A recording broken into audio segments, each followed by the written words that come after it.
So let's check in now with KRQE News 13 anchor Elizabeth Alvarez, who we need for this morning's news headlines.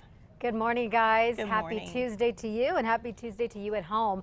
For the second time in the past few months, young women at UNM are on edge this morning. This time, though, it's not because of someone going around groping women. Instead, there is a reported date rape case.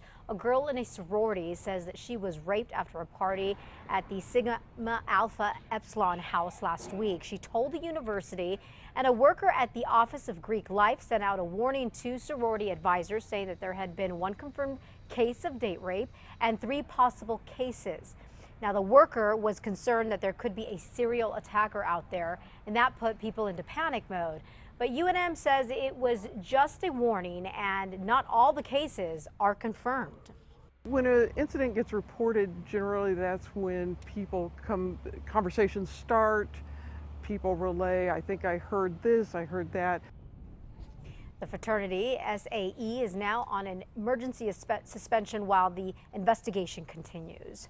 6 children are still in the hospital this morning, and their school bus driver is dead. There was a terrible crash yesterday in northern New Mexico that we've been telling you about. The bus was on State Road 111 north of US 285 near Ojo Caliente in the Carson National Forest. 9 children from the Mesa Vista School District were on board when it drove off the road, barreled down a hill, and slammed into a tree. Then I opened my eyes and my brother's on the floor and he's hurt really bad. And he broke his hip. Xavier Varela right there immediately went to help his brother, he tells us. Then Xavier and some other kids climbed up the hill and got some other drivers to help them. Now state police are trying to figure out if the bus driver died from a medical problem before the crash or perhaps died during the crash. The driver has been identified as Pat Valdez. He was 69 years old. All of the kids should be okay. We now have the lapel camera video of a city councilor being arrested last week for drunk driving. 1000, 1001, 1002, 1003, 1004, 1005, 1006, 1007, 1008.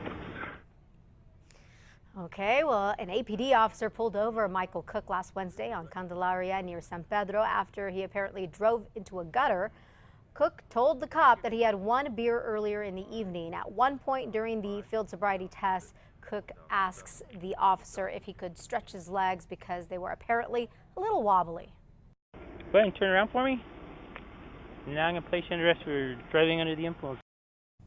The officer also said that Cook blew above the .08 presumed level of intoxication. Cook has resigned from the city council. Santa Fe police continue to crack down on burglaries in the city, and it shows. According to police, last month they investigated about 119 burglaries. That was a 2-year low. In March of the year before, they investigated 179 burglaries. Police say the numbers are encouraging and show that the department is making some progress. And that wraps it up for your Tuesday morning headlines. Be sure to catch Matt, Kristen, and myself every weekday morning on KRQE News 13 beginning dark and early at 4:30. Guys, I'm going to send it back to you. Thanks so much, Elizabeth. You Have bet. a wonderful Thank you. Tuesday.